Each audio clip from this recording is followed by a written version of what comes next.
sa gulong. Hi, good morning.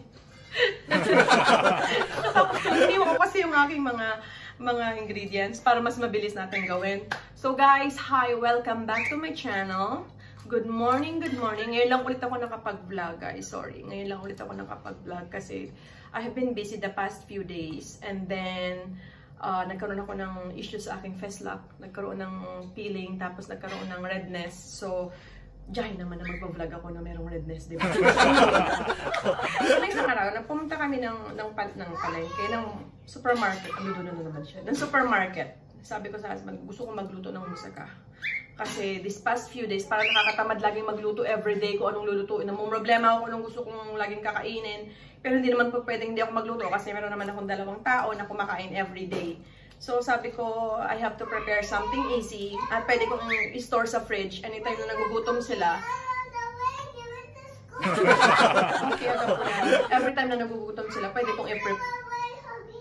Okay, agad po lang. You are hungry now. So I have to cook. Let me first cook, okay?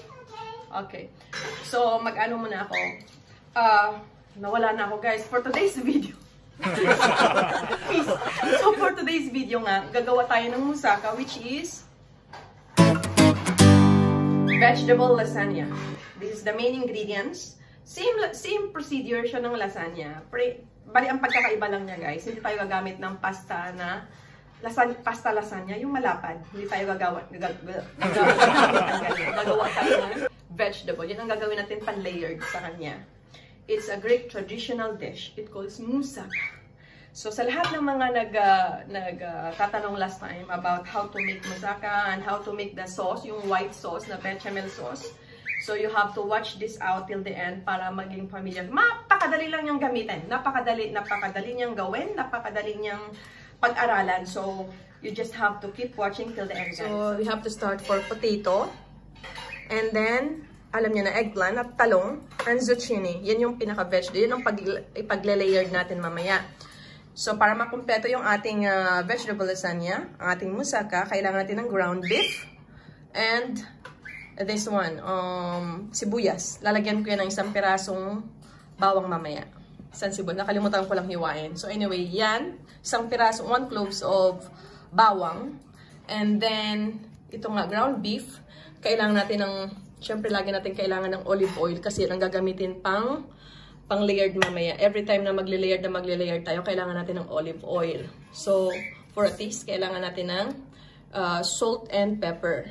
So, para makagawa tayo, guys, ng bechamel sauce, the white thing dun sa lasagna natin, kailangan natin ng 3 ingredients. Kukunin ko lang siya. This is the 3 ingredients. Flour, fresh milk, and butter. Nothing else. So, bago tayo mag-start ng ating layering ng vegetable, kailangan muna natin i-reheat. Painitin ang ating oven for 380 degrees. 380 degrees with fan. 380 degrees, guys. Don't forget 380 degrees. Painitin nyo na bago kayo mag-start na. Alright. Opo talaga kasi pag tumayo na naman ako, hindi nyo na naman ako makikita, putol na naman. So anyway, nakagawa na ako ng bawang. So start na tayo, guys. Lagay muna natin ng potato. Nagugas na ako ng kamay. Lagay natin yung potato, first layer. So pasensya nyo na, guys. Meron ako ditong kasamang potato. Unahin natin ang patatas kasi medyo matagal siyang maluto. Patatas. Yaga pula mo. Bawang. And onion. Paghaluin nyo lang siya, guys. You want onion? Okay. Paghaluin nyo lang siya, guys. Yes. And then pepper. Yes. Pepper. And salt. So, malinis ang kamay nyo, hahaluin nyo lang yan siya, tapos ikakalat nyo. Yan ang magiging pinaka-layered natin. Normally, naglalagay ako, guys, ng thyme. Dahil wala nga akong thyme ngayon, pero thyme. Yung thyme leaves. Wala akong thyme ngayon, hindi ako nakabili sa palengke. Sa supermarket, nakalimutan ko. So, pwede naman maglagay ng dried basil. So, ilagay natin na 20 minutes. 20 minutes lang. Walang lalagpas. Basta 20 minutes lang. Okay guys, so habang iniintay natin maluto yung ating patatas, ang ating potato sa first layered natin, gagawin na natin yung ground beef. Para hindi nasasayang yung oras natin, gawin na natin yung ground beef. So, naghihilit ako ng sibuyas. Ihit natin yung pan. Pag mainit na, okay, move ko kayo para makita nyo. Hold on. Ayan. So, pag mainit na, ilagay na natin yung sibuyas. Hintayin na natin mag-caramelize.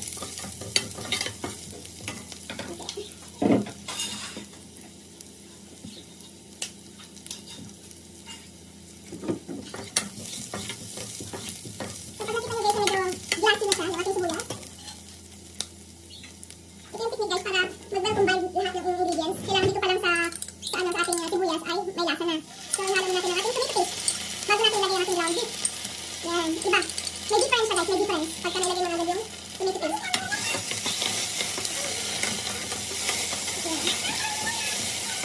So, sibuyas pa lang may lasa na. And then, pag nakita nyo nagko-combine na siya, and then lagyan na natin ang ating ground beef. Make sure gumagamit kayo ng itong wooden ano. Yan.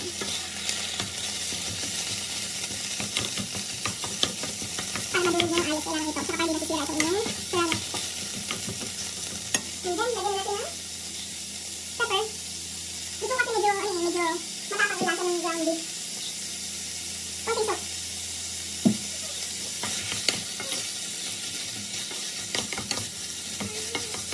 Yan, kaya natin maluto.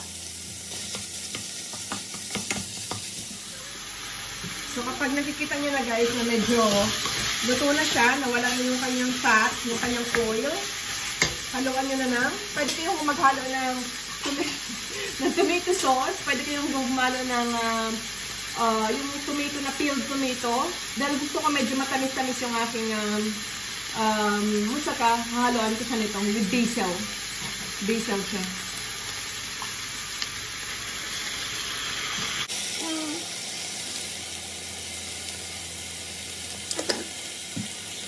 Ihalo natin ang ayos. Kapag medyo natuyo na siya ng konti, medyo absorb ng kanyang kamatis, luto na siya guys. Luto na. Isa-aside natin pag naluto na siya. Hintayin lang natin siya absorb. Okay guys, so malapit na maluto ang ating patatas. 1 minute na lang natitira. So, mag-prepare na tayo ng pangalawang layered natin. So, the same thing. It's the same procedure. Lagay tayo ng olive oil.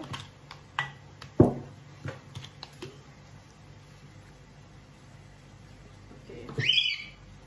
Dried basil. Paminta.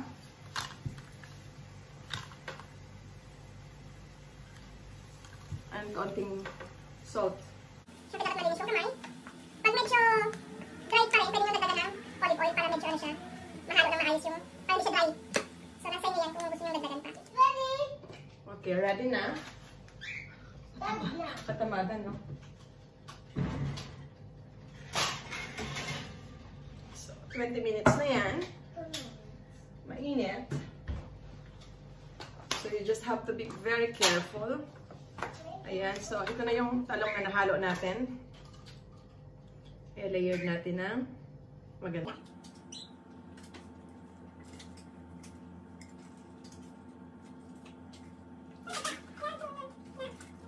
Dapat wala siyang mga gap-gap guys. Para, be careful, it's hot here. Yes, it's very nice. Not safe for you. Be careful. No, ako, it's hot. Pag may bata kayong kasama, mag-ingat-ingat kayo at nako. Yan. Kaya kayo naharap ko ng hoko na pwede naharap ko yung tapos sa kanya. So, nakalayer niya ng ayos. See, paano ko gawin? Yan. So, the same procedure lang. The same procedure lang, guys. Okay? 20 minutes again. Oops. Yan, be careful. 20 minutes siya, okay? Meow, may pusa ako sa ilalim ng mesa. 20 minutes. So, ito na yan guys, ang pinaka-exciting na part, ang gumawa ng bechamel. Kasi marami nagtatanong sa akin kung paano gawin yung white sauce para sa lasagna. Kung pwede na ito ihalo sa mismong lasagna kapag gusto nyo ng pasta lasagna, or kung gusto nyo ng moussaka na vegetable lasagna, pwede nyo siyang gawin. Instead, bumili kayo ng mga, anong tawag doon? Roca cheese, yung mga ganon. Mas masarap to guys. At saka mas tipid. So anyway, kailangan natin ng kasirola. Yan, kasirola. Or ganito. Yan, medyo malalim-malalim ng konti para maganda ang pagkaluto. Kasi hahaluin nyo ng bonggang-bongga yan. So, kailangan natin ng mga medium heat lang. Painitin natin. And then, pag mainit na yan, lagay natin ng butter. First, butter. Siguro nagamit ako ng kalahati nito. Ang dali ko guys kasi ito yung pinaka-exciting part kung paano gawin ang sauce na to. Yan. Lagyan natin ng butter. Kailangan, ayan, lagyan natin ng butter.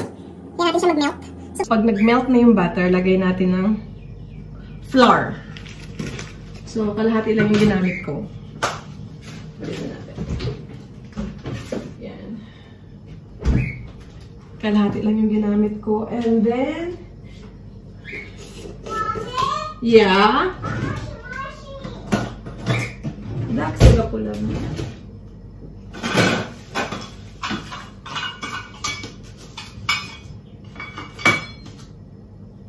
I think kailangan ko lang, depende kung gaano nyo gawin, kung gaano kadami ang gusto nyo gawing bechamel sauce.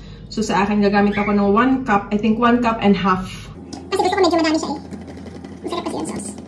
Yan. Pag nag-melt na yung butter, nag-melt na, lagyan natin ang, yan, 1 cup.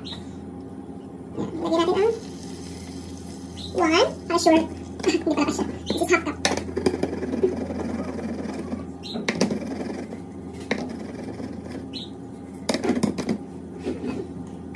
1 and half. Actually, kapag hindi ako nag-vlog ganito, kinukutsara ko lang siya kasi na-estimate ko. Gusto ko lang ipakita sa inyo para exact siya. Measurements natin. Narinig niyo ba ako guys? So kapag nag-melt na siya, i-whisk natin yan. Kasi may aking panghalo-halo. Panghalo-halo.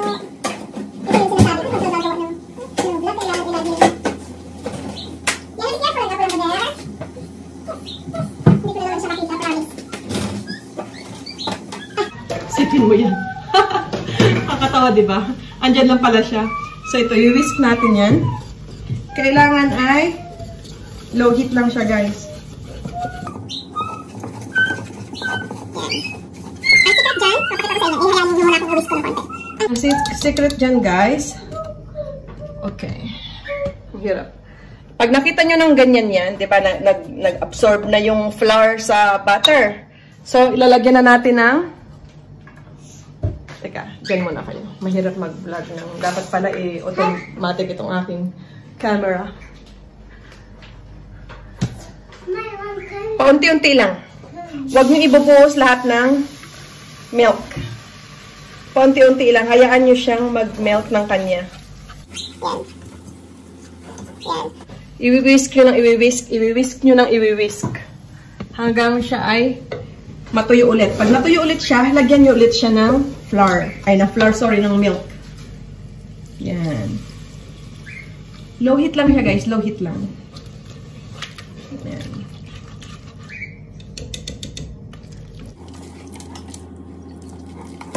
Ang secret dito, wag nyong biglain. Wag nyong biglain ang milk. Kasi ang mangyayari yan, maluluto ang milk nyo, pero ang flour nyo, hindi pa luto. So, matigas pa rin siya. So, dapat dahan-dahan lang ang paglagay ng milk. Dahan-dahan lang. Nakita nyo siyang medyo creamy na siya. Yun, ibig sabihin luto na. Pero pag nagdidikit-dikit pa siya, ibig sabihin hindi pa siya luto yung flour.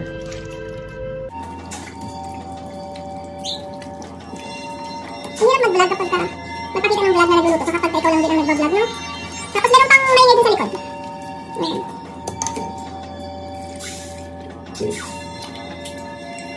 Low heat lang siya, guys. Basta ihalo nyo siya ng ihalo. Pag nagdikit pa rin yung flour, ibig sabihin hindi pa siya luto. Pero pag nag-ano na siya, guys, naglumambot na siya. Yung parang alam niyo yung texture ng mashed potato na malata na malambot, ibig sabihin gano'n na yun. Luto na siya.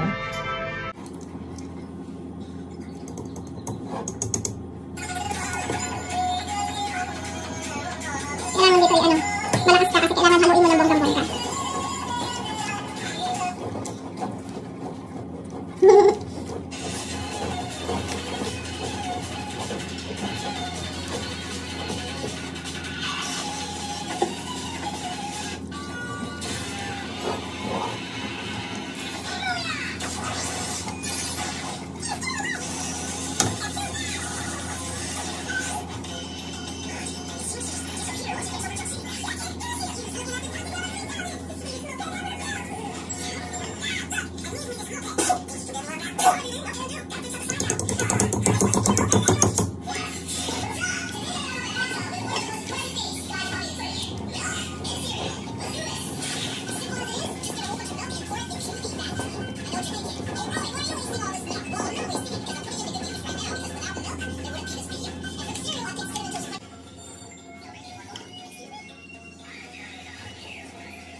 So guys, pag ganyan yung texture niya, ibig sabihin luto na siya, ha?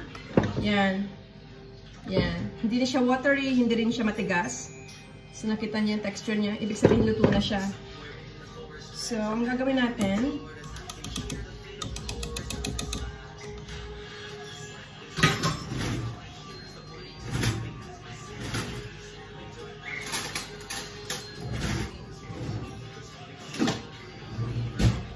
set aside. Haluan natin ng konti ito. Ang ating beef, haluan natin ng konti para mamaya magdikit-dikit siya doon sa ating vegetable. Pag nilayer natin mga 1. Okay. 2.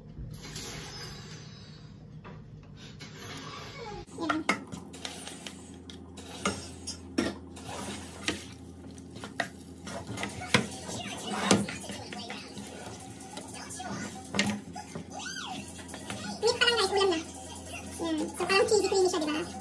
Ayan. So, finish na yan, guys. Finish na to. Ating ile-layered na yan. So, done. Sa bechamel, ito yung vegetable natin. Yan. Very creamy. Bali flour, milk, and butter lang siya. So, prepare ko na siya, guys. Ito na yung ating bechamel sauce. Kasi ile-layered natin siya. Yun, tapos na. And then, ito yung ating ground beef. And then, itong ating mozzarella cheese. Ile-layered na natin siya. For the last time. okay, ang galing natin.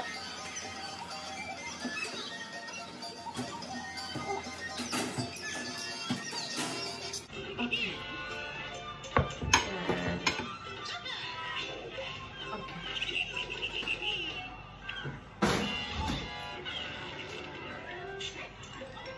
Mainit na. Malamig-lamig na ito. Kaya okay na ito. So, ang una natin gagawin, ilagay natin ang ating beef. Nilapit ko siya kasi baka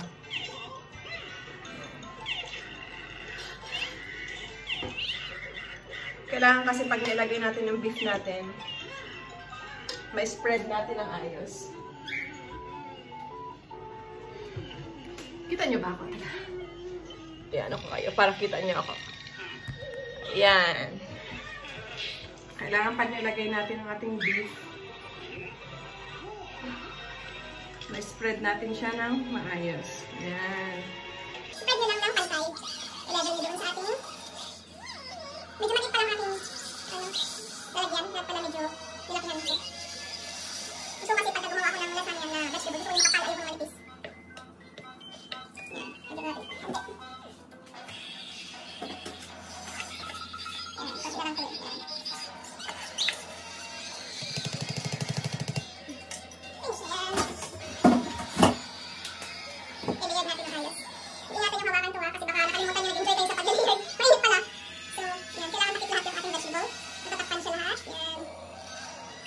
Trust me, kapag may mga bisita kayo sa bahay or family na dadalaw sa inyo, they're gonna love you. This is so yum. Hindi kayo mapapahiya sa lasa nito. Yan. So, natakpan na siya, guys, no? So, ang ilalagay natin, last na. Lagay natin ang last ay ang ating bechamel. Ngayon, guys, kung paano ko siya. Medyo maliit na lang natin nalagyan na ito. Kalat natin siya. Tamang-tama lang pala yung sauce ko. Kala ko na pala.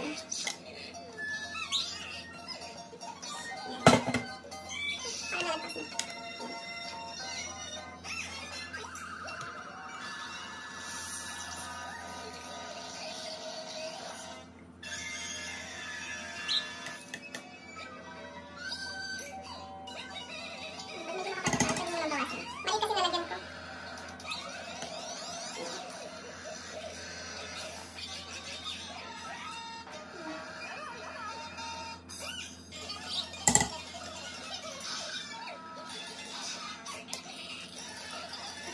Linisin na lang natin, no? Medyo kumalat. Maliit ang lalagyan ko, but it's okay.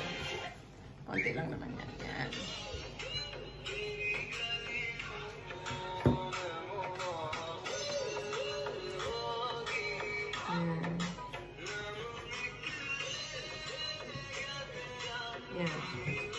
kapag nalagay nyo na yan, na-spread nyo na ng ayos. Ayan, na-spread nyo na ng ayos. Alis nyo na yung mga kalat-kalat. Ayan. Pwede nyo na ilagay, guys, ang... Gusto ko malinis ito. Ayan. Ayan. Pwede nyo nang ilagay yung cheese. Ayan. Pwede nyo nang ilagay yung cheese. Ayan, ayan, ayan. So, kasi sabi na ito, cheesy, madami cheese. Yan. And then, lulutuin natin siya for, i-bake natin siya for, di ba kanina 20 minutes? Ito, i-bake natin yun for the last time for 30 minutes, nothing more. Only 30 minutes and done. Pwede nyo na siyang, i-serve. Pero dapat, bago nyo siya hatiin, kasi pag mainit pa, pagka hinatin nyo siya, medyo magdidikit-dikit siya. So, you have to wait for at least 1 hour or 30 minutes para medyo lumamig-lamig siya. Para pag nahiwa nyo siya, layered na layered siya. Kasi pag mainit nyo pa, anong hiniwa nyo, magdidikit-dikit pa yun sa inyong kutsilyo. But anyway, so you have to bake this only for 30 minutes, okay? See you!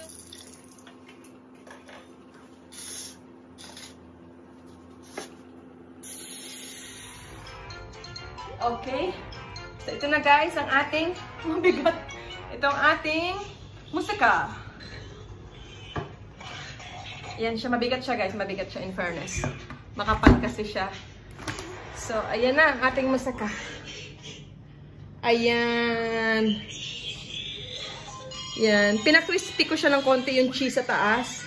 Para medyo brown-brown siya. For a change. Alam mo, mas nakakadagdag ng ano yun eh, ng ganda. Mainit talaga. Isa na natin ito. Oops. So, this is our musaka. Musaka pala. This is our musaka. The eggplant lasagna. Ayan. Ang bango-bango ng bahay. In fairness, kung dito lang kayo, amoy na amoy yung parang cheese sa bahay. So, ayan ang ating video ngayon, guys. So, hopefully, give it a thumbs up if you like and enjoyed watching it. Sana may natutunan kayo, especially doon sa aking mga friends. Mga friends na nag-request kung paano ko gawin yung aming lasagna, ang aming eggplant lasagna, ang aming musaka, ika nga ang tawag sa Greek. So, hopefully, you enjoyed watching this video. And hopefully, I'm going to see you soon, guys, for my next vlog. Thank you for watching. Bye! Thank you! Say thank you for them first. Say thank you for them first. Agapula mo. Bye! Send them a kiss.